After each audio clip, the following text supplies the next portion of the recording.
नमस्कार सभी भोजपुरी भैया लोग के।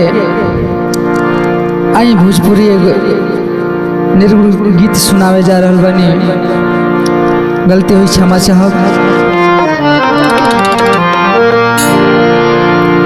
अरे गौना के डोलिया,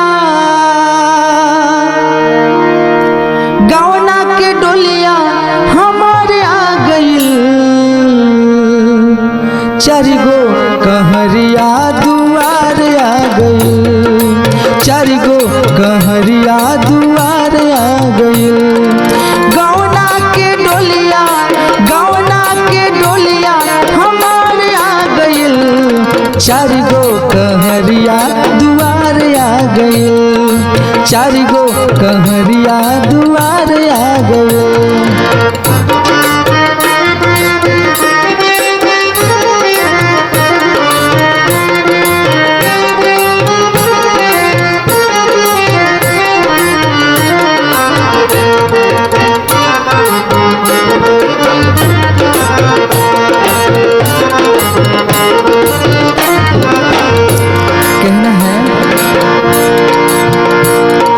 रची रची लीलरा पो बिंदिया लगाइब। रची रची लीलरा पो बिंदिया लगाइब। सजिया पो जाई के सजन के रिघाइब। सजिया पो जाई के सजन के रिघाइब। बेरायाजू करके, बेरायाजू करके सिंगार आ गइल। चारि गो कहरिया दुआर आ गइल। चारि गो कहरिया दुआर आ गइल। गौना के डोलिया, गौना के डोलिया हमारे आ गइल। चारि गो कहरिया दुआर आ गइल।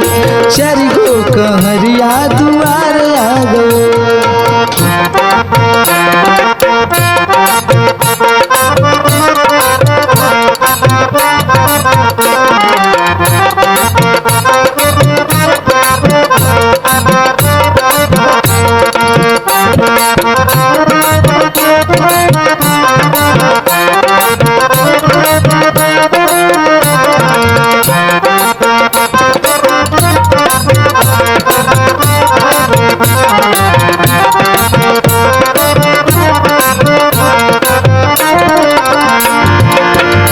लास्ट अंतरा में कलिहा भैया उदास मन गईले बाजार। भैया उदास मन गईले बाजार। करी है विदाई बुला होत भिनुसारे। करी है विदाई बुला होत भिनुसारे। और कलिहा ओढ़े खाती ओढ़नी, ओढ़े खाती ओढ़नी उधार आ गइल। चारि गो कहरिया दुआर आ गइल। चारि गो कहरिया दुआर आ गइल। चारि गो कहरिया दुआर आ गइल।